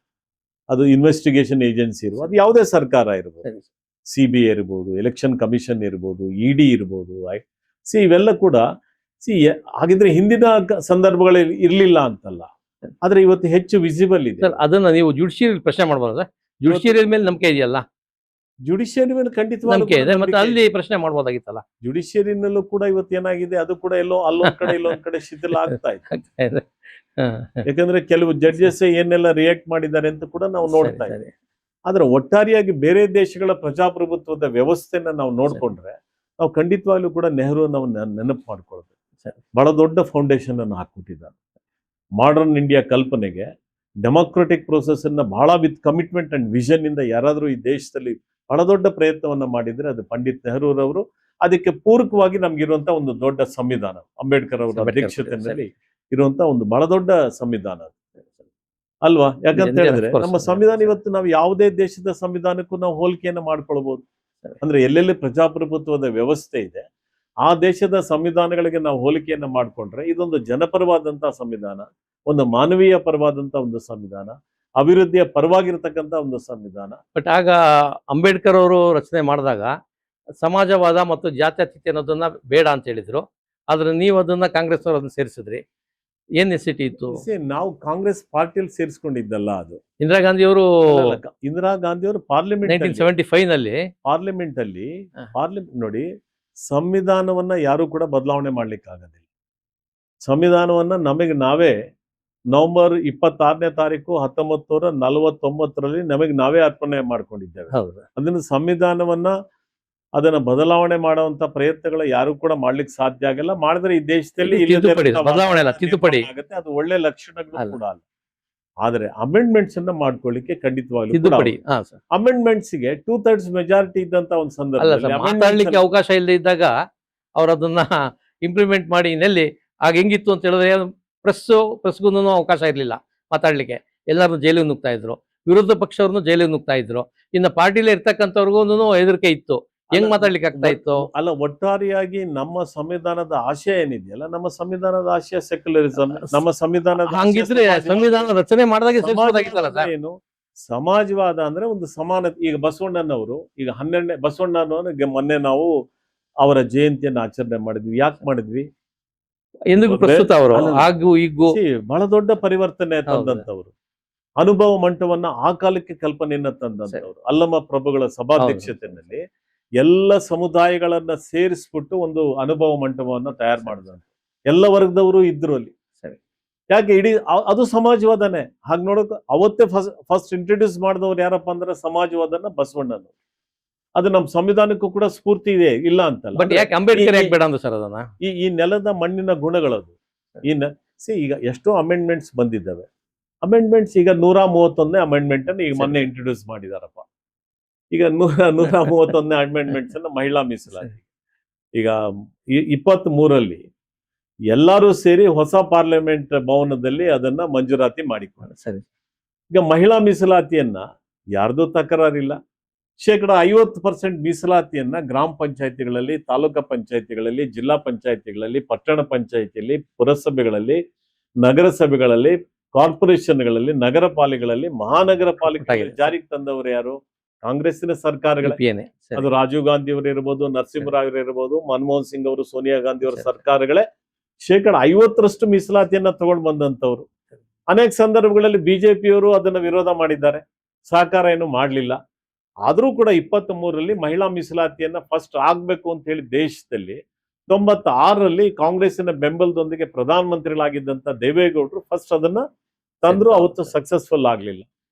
ಎರಡನೇ ಸಂದರ್ಭದಲ್ಲಿ ಮನಮೋಹನ್ ಸಿಂಗ್ ಅವರು, ಸೋನಿಯಾ ಗಾಂಧಿ ಅವರು ಪ್ರಯತ್ನ ಮಾಡಿ ಮಹಿಳಾ ಮೀಸಲಾತಿಯನ್ನ ಜಾರಿಗೆ ತಂದ್ರು. ರಾಜ್ಯಸಭೆಯಲ್ಲಿ ಆ ವಿಧೇಯಕ ಪಾಸ್ ಆಯ್ತು. ಅದರ ಲೋಕಸಭೆಯಲ್ಲಿ ಇವ್ರು ಯಾರು ಕೂಡ ಬೆಂಬಲ ಕೊಡ್ಲಿಲ್ಲ. ಮಿತ್ರ ಪಕ್ಷಗಳೇ ಬೆಂಬಲ ಕೊಡ್ಲಿಲ್ಲ, ವಿರೋಧ ಪಕ್ಷಗಳು ಕೊಡ್ಲಿಲ್ಲ. ಸೊ ಹಾಗಾಗಿ ಆಯ್ತು. 23ರಲ್ಲಿ ಕಾಂಗ್ರೆಸ್ ಅನ್ನು ಒಳಗೊಂಡಂತೆ ಎಲ್ಲಾ ಪಕ್ಷಗಳು ಸೇರಿ ನರೇಂದ್ರ ಮೋದಿ ಅವರ ಸರ್ಕಾರಕ್ಕೆ ಬೆಂಬಲವನ್ನು ಕೊಟ್ಟರು, ಕಾಳಜಿ ಇದ್ದಿದ್ರಿಂದ. 23ರಲ್ಲಿ ನೀವು ವಿಧೇಯಕನ ಅನುಮೋದನೆಯನ್ನ ತಗೊಂಡಾದ್ಮೇಲೆ 24ಕ್ಕೆ ಅದನ್ನ ಇಂಟ್ರೊಡ್ಯೂಸ್ ಮಾಡಬಹುದಾಗಿತ್ತು, ಮಹಿಳಾ ಮೀಸಲಾತಿಯನ್ನ ಕೊಡಬಹುದಾಗಿತ್ತು ನೀವು. ಅಥವಾ ಅವತ್ತೇ ಹೇಳ್ಬೋದಾಗಿತ್ತು 29ಕ್ಕಾದ್ರೂ ನೀವು ತರ್ತೀವಿ ಅಂತ ಹೇಳಿ. ಅದನ್ನ ಇವತ್ತು ಡಿಲಿಮಿಟೇಷನ್ ಪ್ರೋಸೆಸ್ ಇದೆಯಲ್ಲ, ಡಿಲಿಮಿಟೇಷನ್ ಪ್ರೋಸೆಸ್ ಅದು ಕೂಡ ಸಂವಿಧಾನಬದ್ಧವಾಗಿ ಆಗ್ತಕ್ಕಂಥದ್ದು. ಅದನ್ನ ಇದಕ್ಕೆ ಯಾಕೆ ಲಿಂಕ್ ಮಾಡ್ತೀರಾ ನೀವು? ಅದರಿಂದ ಮಾಡೋದ್ರಿಂದ ನಿಮ್ದು ಕಾಂಗ್ರೆಸ್ ಏನ್ ತೊಂದರೆ ಇದೆ ಅಂತ? ಕಾಂಗ್ರೆಸ್ ಅವರು 50% ಕೊಡ್ತೀವಿ ಅಂತ ಹೇಳಿದ್ದಾರೆ, ಅದರಲ್ಲಿ ಲಾಸ್ ಆಗುವಂತದ್ದು ಏನಿದೆ ಸರ್? ಲಕ್ಷಕ್ಕೆ ಲಾಸ್ ಆಗುತ್ತೆ ಅಂತ ಹೇಳ್ತಿದ್ದಾರೆ. ನೀವು ಈಗ ಸೆನ್ಸಸ್ ನೀವು ಪ್ರಾರಂಭ ಮಾಡಿದ್ದೀರಿ. ಸೆನ್ಸಸ್ಗೆ ಆಧಾರ ಯಾವುದು? ಅವ್ರೇನ್ ಹೇಳ್ತಾರೆ 2011ಕ್ಕೆ ಅದರ ಸೆನ್ಸಸ್ ಅನ್ನ ನೀವು ತಗೊಳ್ಳಿ. ಜನಸಂಖ್ಯೆ ಆಧಾರ ತಗೊಳ್ಳೋದಿಲ್ಲ ಅಂತ ಹೇಳಿದಾರಲ್ಲ. ಜನಸಂಖ್ಯೆ ಆಧಾರ ತಗೊಳ್ಳೋದ್ರಿಂದ ದಕ್ಷಿಣ ಭಾರತದಲ್ಲಿ ಇರ್ತಕ್ಕಂಥ ಸ್ಟೇಟ್ಗಳಿಗೆ ಅನ್ಯಾಯ ಆಗುತ್ತೆ ಅನ್ನೋ ಕಾರಣಕ್ಕೆ 50% ಜಾಸ್ತಿ ಮಾಡ್ತೀವಿ ಅಂತ ಹೇಳಿದ್ದಾರೆ. ಜನಸಂಖ್ಯೆಯನ್ನ ಮಾಡುವಂತ ಉದ್ದೇಶ ಏನಪ್ಪಾ ಅಂತ ಹೇಳಿದ್ರೆ, ನಾವು ದೇಶ ಮತ್ತು ಜನರು ಯಾವ ಸ್ಥಿತಿನಲ್ಲಿ ಇದ್ದಾವೆ, ಯಾವ್ಯಾವ ಕ್ಷೇತ್ರಗಳಲ್ಲಿ ಏನ್ ಸಾಧನೆಗಳಾಗಿದ್ದಾವೆ, ಎಷ್ಟು ಜನಸಂಖ್ಯೆ ಇದ್ದಾವೆ, ಯಾವ್ಯಾವ ರಾಜ್ಯಗಳ ಪರಿಸ್ಥಿತಿಗಳು ಏನಿದ್ದಾವೆ, ಯಾವ್ಯಾವ ವರ್ಗಗಳು ಸಮುದಾಯಗಳ ಪರಿಸ್ಥಿತಿಗಳೇನಿದ್ದಾವೆ, ಅದಕ್ಕೆ ಕೇಂದ್ರ ಸರ್ಕಾರದ ಬಜೆಟ್ ಅಲ್ಲಿ ಯಾವ ರೀತಿಯಾದಂಥ ಕಾರ್ಯಕ್ರಮಗಳನ್ನ ಹಾಕೋಬೇಕು, ರಾಜ್ಯ ಸರ್ಕಾರಗಳು ಯಾವ ರೀತಿಯಾದಂಥ ಕಾರ್ಯಕ್ರಮಗಳನ್ನ, ಕಾನೂನುಗಳನ್ನ ಹಾಕೊಳ್ಬೇಕು ಅನ್ನೋ ಕಾರಣಕ್ಕೆ ಅದನ್ನ ಕೂಡ ಅಷ್ಟೇನೆ. ಈಗ ಚುನಾವಣೆ ನಡೆಯುವಂತ ಒಂದು ಸಂದರ್ಭದಲ್ಲಿ ನಿಮ್ಮ ರಾಜಕೀಯದ ದುರುದ್ದೇಶ, ನಿಮಗೆ ನಿಜವಾಗ್ಲೂ ಕೂಡ ಮಹಿಳಾ ಮೀಸಲಾತಿ ಪಾಸ್ ಆಗ್ಬೇಕು ಅನ್ನೋಂತ ಇದ್ದಿದ್ರೆ ನೀವ್ ಏನ್ ಮಾಡ್ತಿದ್ದೀರಿ ಅಂತ ಹೇಳಿದ್ರೆ, 3 ವರ್ಷಗಳಿಂದ ನೀವು ಸುಮ್ಮನೆ ಇದ್ರಿ. ಹೋಗ್ಲೇ 1 ವರ್ಷಕ್ಕೆ ಮೊದಲಾದ್ರೂ ಅದನ್ನ ತಗೊಳ್ಬೋದಾಗಿತ್ತು, 2 ವರ್ಷಕ್ಕೆ ಮೊದಲಾದ್ರೂ ತಗೋಬೋದಾಗಿತ್ತು. ಇಲ್ಲ, ಈಗ ಚುನಾವಣೆ ಮುಗಿತಾ ಇದೆಯಲ್ಲಪ್ಪ, ಈಗ ಏಪ್ರಿಲ್ 29, ಈಗ ಮೇನಲ್ಲಾದ್ರೂ ಕಾಯ್ಬೋದಾಗಿತ್ತು, ಅಥವಾ ಜೂನಲ್ಲಿ ಅಧಿವೇಶನ ಕರೆದು ಅದನ್ನ ಮಾಡಬಹುದಾಗಿತ್ತು. ನೀವು ಮಾಡುವಂತ ಸಂದರ್ಭಗಳಲ್ಲಿ ಇಂಥ ಒಂದು ಪ್ರಮುಖವಾದಂತ ವಿಧೇಯಕವನ್ನ ಪಾಸ್ ಮಾಡುವಂತ ಒಂದು ಸಂದರ್ಭದಲ್ಲಿ ನೀವು ವಿರೋಧ ಪಕ್ಷಗಳನ್ನ ವಿಶ್ವಾಸಕ್ಕೆ ತೆಗೆದುಕೊಂಡು ಒಂದು ಆಲ್ ಪಾರ್ಟಿ ಮೀಟಿಂಗ್ ಸರ್, ಸುಮ್ಮನೆ ಕಾಟಾಚಾರ ಕರೆಯೋಕ್ಕೂ ಕೂಡ ಜವಾಬ್ದಾರಿಯುತವಾಗಿ ಅದ್ರಲ್ಲಿ ಪ್ರೈಮ್ ಮಿನಿಸ್ಟರ್ ಭಾಗವಹಿಸೋದಿಲ್ಲ. ನೀವು ಒಬ್ಬ ಪಾರ್ಲಿಮೆಂಟರಿ ಅಫೇರ್ಸ್ ಮಿನಿಸ್ಟರ್ ಭಾಗವಹಿಸಿ ಅವ್ರನ್ನ ಕಳಿಸಿ ಮಾತಾಡೋದಕ್ಕೂ ನೀವು ಪ್ರಧಾನಮಂತ್ರಿಗಳೇ ಕೂತ್ಕೊಂಡು ಮಾತಾಡ್ಲಿಕ್ಕೂ ವ್ಯತ್ಯಾಸಗಳಿದ್ದಾರೆ. ಪ್ರಮುಖವಾಗಿ ಇದನ್ನೆಲ್ಲಾನು ನಿಮಗೆ ಏನಪ್ಪಾ ಅಂತ ಹೇಳಿದ್ರೆ, ಒಂದು ನೆರೇಟಿವ್ ಒಂದು ಫಿಕ್ಸ್ ಮಾಡ್ಕೋಬೇಕಾಗಿತ್ತು. ಸರಿ, ವೆಸ್ಟ್ ಬೆಂಗಾಲ್ ಮತ್ತು ತಮಿಳ್ನಾಡಿನಲ್ಲಿ ಇಲ್ಲ ಪರವಾಗಾದ್ರೆ ನೋಡಿ ನಾವು ಮಾಡಿದೀವಿ ಅಂತ ಹೇಳ್ಕೊಳಕ್ಕೆ, ಇದನ್ನ ವಿಧೇಯಕ ಬಿದ್ದು ಹೋದ್ರೆ ಕಾಂಗ್ರೆಸ್ ಅವ್ರನ್ನ, TMC ಅವ್ರನ್ನ, SP ಅವ್ರನ್ನ, ಮತ್ತೊಬ್ಬರನ್ನ ಮಗದೊಬ್ಬರನ್ನ ಬೈಕೊಂಡು ತಿರ್ಗಾಡ್ಲಿಕ್ಕೆ ಇದನ್ನ ನೀವು ಉಪಯೋಗ ರಾಜಕೀಯ ಅನ್ಸುತ್ತೆ ಸರ್. ಆದ್ರೆ ಅದನ್ನ ನೀವು ಅನುಭವಿಸಬಹುದಾಗಿತ್ತಲ್ಲ ಸರ್. ಅನುಮತಿಸಿದ್ರೆ ಏನ್ ತೊಂದರೆ ಇತ್ತು ಅಂತ ಅದರಲ್ಲಿ? ಲಾರ್ಜರ್ ಇಂಟ್ರೆಸ್ಟ್ ನೋಡ್ಬೇಕಾಗತ್ತೆ. ದೇಶದ ಈಗ ಏನಾಗತ್ತೆ, ನೀವು ಪರ್ಸೆಂಟೇಜ್ ಮುಖ್ಯ ಆಗೋದಿಲ್ಲ. ನೀವು ಮೊದಲು ನಾರ್ದರ್ನ್ ಸ್ಟೇಟ್ಸ್ ಹೇಳಿ, ನೀವು ಮೊದಲು ಜನಸಂಖ್ಯೆ ನಿಯಂತ್ರಣ ಮಾಡಿ ಅಂತ ಹೇಳಿ. ಈಗ ನಮ್ GST ನಮಗೆ ಕೊರತೆ ನಾವು ಬಹಳ ದೊಡ್ಡ ಹೌದು, ಕಾಂಟ್ರಿಬ್ಯೂಟ್ ಸರಿ. ಮಾಡ್ತಾ ಇದ್ದೇವೆ. ಖಂಡಿತ. ಮಹಾರಾಷ್ಟ್ರದ ನಂತರ ನಾವು ಹೆಚ್ಚು ಕಾಂಟ್ರಿಬ್ಯೂಟ್ ಹೌದು. ಮಾಡ್ತಾ ಇದ್ದೀವಿ ಅಲ್ವಾ. ಇವತ್ತು ನಾವೇನಾಗ್ತಾ ಇದ್ದೀವಿ, ಇಷ್ಟು ದೊಡ್ಡ ಪ್ರಮಾಣದಲ್ಲಿ ನಾವು ಕಾಂಟ್ರಿಬ್ಯೂಟ್ ಮಾಡ್ತಾ ಇದ್ರು ಕೂಡ ನಮಗೆ ಎಷ್ಟು ನಷ್ಟ ಆಗ್ತಾ ಇದೆ. 15th ಫೈನಾನ್ಸ್ ಕಮಿಷನ್ ಅಲ್ಲಿ ನಮಗೆ ಬರಬೇಕಾದಂತ ಹಣ ಬರ್ತಾ ಇಲ್ಲ. 16th ಫೈನಾನ್ಸ್ ಕಮಿಷನ್ ಅಲ್ಲೂ ಕೂಡ ಏನ್ ಮಾಡ್ತಾರೆ ಗೊತ್ತಿಲ್ಲ. ಸೊ GST ಬರಬೇಕಾದಂತ ಹಣ ನಮಗೆ ಬರ್ತಾ ಇಲ್ಲ. ರಾಜ್ಯ ಸರ್ಕಾರಕ್ಕೆ ಕೊಡಬೇಕಾದಂತ ಹಣಕಾಸಿನ ನೆರವನ್ನ ಕೊಡ್ತಾ ಇಲ್ಲ. ಮಲತಾಯಿ ಧೋರಣೆಯನ್ನ ಇವತ್ತು ಅನುಸರಿಸ್ತಾ ಇದ್ದಾರೆ. ಅವ್ರು ಹೇಳ್ತಾರೆ ನಿಮ್ಮ ಡಬಲ್ ಎಂಜಿನ್ ಅಂತ ಹೇಳಿ. ಹಾ. ಸೊ ಅದನ್ನ ಜನರಿಗೆ ನೀವೊಂದು ಬೂಟಾಟಿಕೆ ಮಾತುಗಳನ್ನ ಹೇಳ್ಕೊಂಡು ಹೊರಡ್ತಾ ಇದ್ದೀರಿ. ಈ ಮೀಟಿಂಗ್ಗಳಿಗೆ CM ಬರಲ್ಲ ಅಂತ ಹೇಳ್ತಾರಲ್ಲ ಸರ್. ಯಾವ್ದಕ್ಕೆ? ಸಿದ್ದರಾಮಯ್ಯನವರೇ ಬರಲ್ಲ ಮೀಟಿಂಗ್ಗಳಿಗೆ, ಮಾತಾಡ್ಲಿಕ್ಕೆ, ಕೇಳಲಿಕ್ಕೆ ಬರೋದಿಲ್ಲ. ಮತ್ತೆ ಹಂಗಲ್ಲ. ಪ್ರಶ್ನೆ ಏನಂತ ಹೇಳಿದ್ರೆ, ಒಂದು ಸರ್ಕಾರದ ಪರವಾಗಿ ನಾವ್ ಏನ್ ಸಂದೇಶವನ್ನ ನಾವು ಕಳಿಸ್ತೀವಿ, ಅಲ್ಲೊಬ್ಬ ಕ್ಯಾಬಿನೆಟ್ ಮಿನಿಸ್ಟರ್ನ ರೆಫರ್ ಮಾಡ್ತೀವಿ.